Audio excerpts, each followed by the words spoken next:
Hello everyone. Hey, look who's back. It's the dodo making his third appearance. The first time we saw him was in a Demise of Dodos with accompanying silly verse by Brian Sibley.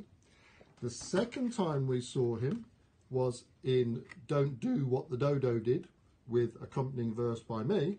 And now he's part of my series of Birds in Flight. Now we all know that the dodo's extinct, don't we? Well, listen to this. When I was in Jersey, I was visiting the Jersey Zoo, which is home to the Doral Wildlife Conservation Trust, and the symbol, their symbol, is the dodo. And I was being shown around by a guide with a group, and one of the tourists said, "Where can we see the dodo?" So apparently it's not the case that we all know that they're extinct. And as usual, I've written an accompanying verse, which goes like this. A demise of flying dodos.